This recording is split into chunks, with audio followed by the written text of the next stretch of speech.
살이 빠질수록 오히려 식욕은 더 강해지는 것 같고 체중은 줄어도 식욕만큼은 전혀 통제가 안 됩니다. 그래서 오늘은 다이어트 최대의 적, 식욕에 대해서 말씀드리겠습니다.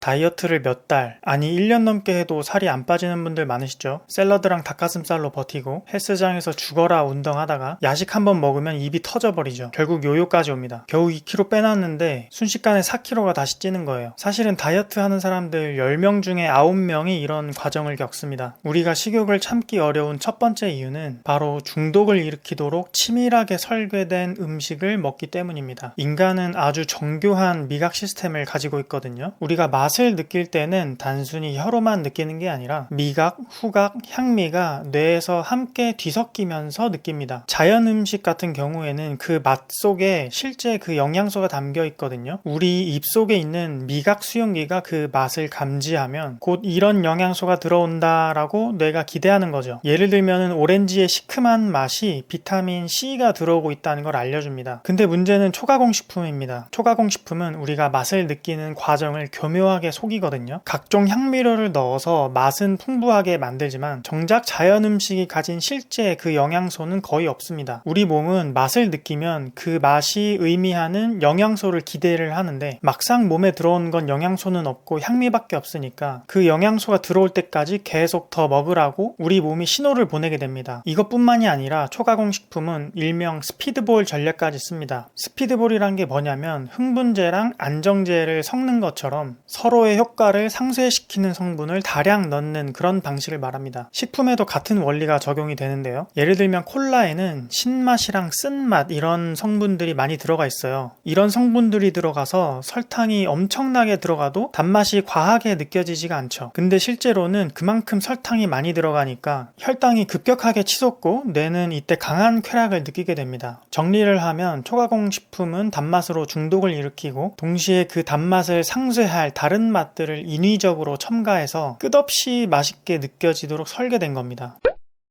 식욕을 참기 어려운 두 번째 이유는 같은 음식을 먹더라도 혈당이 치솟는 방식으로 먹기 때문입니다. 여기서 핵심은 바로 혈당입니다. 혈당이 갑자기 치솟으면 이걸 처리하기 위해서 인슐린 호르몬이 대량으로 분비되거든요. 그러면 혈당은 다시 빠르게 떨어지고 이 과정에서 뇌가 강한 배고픔 신호를 만들어요. 우리나라 사람들은 탄수화물에 탄수화물 얹어 먹는 그런 습관들이 많잖아요. 분식집에 가면 김밥에 라면에 떡볶이 먹고 중국집에 가면은 짜장면이나 짬뽕에 탕수육 먹고 양식집에 가면은 파스타랑 피자 거기에 꿀까지 찍어 먹죠. 탄수화물, 단백질, 지방 중에서 혈당을 가장 급격하게 올리는 게 탄수화물입니다. 단백질은 중간 정도 올리고 지방은 혈당 변화가 거의 없어요. 결국에는 탄수화물 위주의 식사 때문에 혈당 스파이크가 강하게 오고 그 반동으로 식욕 폭발을 피하기가 어렵게 되는 겁니다.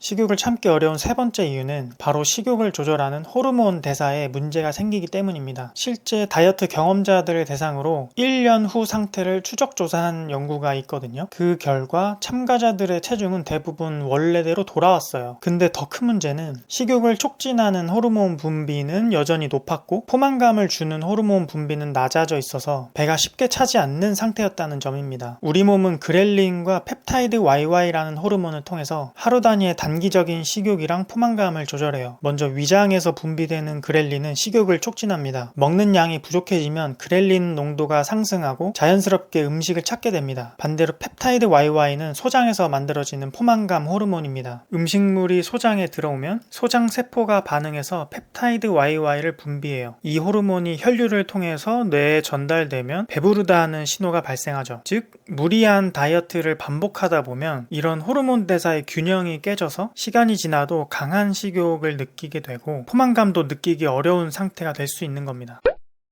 자, 그럼 제가 생각하는 해결책을 말씀드리겠습니다. 일단 당연한 얘기 먼저 빠르게 하고 갈게요. 스트레스, 음주, 흡연, 수면 부족, 운동 부족은 당연히 바꾸셔야 됩니다. 두 번째는 지방 중심의 식사를 하는 겁니다. 앞에서 탄수화물, 단백질, 지방 순서대로 혈당이 많이 올라간다고 말씀드렸는데요. 혈당 자극 없이 에너지를 얻는데 지방 섭취가 아주 좋습니다. 아침은 간단하게 설탕이 들어가지 않은 플레인 요거트나 우유, 견과류로 드시면 좋습니다. 저 같은 경우에는 일반 식사를 하기 10분 정도 정도 전에 우유를 한 컵 마셔줍니다. 그리고 제가 경험해보니까 식사 순서도 되게 중요해요. 식사를 하실 때 채소나 지방부터 먼저 드시고 단백질 그리고 탄수화물 이 순서대로 드시면 포만감이 오래 갑니다. 제가 다이어트 하기 전에는 밥 먹고 한 2시간, 3시간 지나면 금방 또 배가 고팠어요. 근데 지방 위주로 먹고 먹는 순서도 바꾸니까 그때 다이어트 중이었는데도 밥 먹고 5시간이 넘었는데도 배가 안 고프더라고요. 진짜 너무 신기했어요. 여러분도 한번 경험해보셨으면 좋겠어요. 세 번째는 호르몬 대사 하향 조정입니다. 앞에서 식욕의 원인 중에 하나로 호르몬 대사를 말씀드렸는데요. 단식이나 초절식, 케토제닉 같은 식단 프로그램을 하시면 과잉으로 작동하던 호르몬 대사가 가라앉으면서 식욕을 조절하기가 진짜 쉬워집니다. 저는 되게 우연하게 단식을 10일 정도 해보고 나서 이쪽에 관심이 생겼거든요. 그 이후에 단식뿐만이 아니라 초절식, 저탄고지 케토제닉 이런 식단 프로그램을 혼자서 독학으로 공부하고 제 몸으로 실험하고 있습니다. 이 과정에서 깨달은 게 있는데 내 몸이 생각보다 적은 에너지로도 돌아간다는 점이었어요. 오히려 많이 먹을수록 더 배고프고 식욕도 올라간다는 점을 알게 됐습니다. 근데 주의할 점이 있는데 이런 식단 프로그램들이 모든 사람이 할 수 있는 건 아니에요. 뭐 질병이 있거나 성장기 아동들, 임산부 같이 이런 예외적인 경우에는 불가능합니다. 그리고 지도자나 경험자의 안내에 따라서 최대한 안전하게 진행하셔야 됩니다. 식욕에 대해서 정리를 하자면 식욕은 애초에 의지로 조절되는 게 아니에요. 우리 뇌에 작용하는 강력한 호르몬에 의해서 조절된다는 사실이 과학적으로 밝혀졌습니다. 단순히 생각이나 의지의 문제가 아니라 몸이 보내는 생물학적인 그런 신호라는 거죠. 참기 어려운 식욕 자체가 나쁜 게 아니에요. 참을 수 없는 식욕을 일으키는 환경이 더 나쁜 겁니다. 식욕을 무작정 참고 억제하기보다는 식욕을 일으키는 환경을 개선해서 완화하고 조절하는 전략이 장기적으로 바람직하다고 생각합니다. 다이어트 전문가라고 하는 사람들 중에서도 이렇게 식욕에 대해서 충분히 설명해주는 사람은 거의 못 보셨을 거예요. 유익하셨다면 좋아요, 구독 한 번씩만 눌러주세요. 그리고 식욕 조절이 어려우신 분들은 댓글로 질문 남겨주세요. 최대한 성실하게 제가 답변해드리도록 하겠습니다. 좋은 하루 보내시고 행복하시고 다음 영상에서 뵙겠습니다. 감사합니다.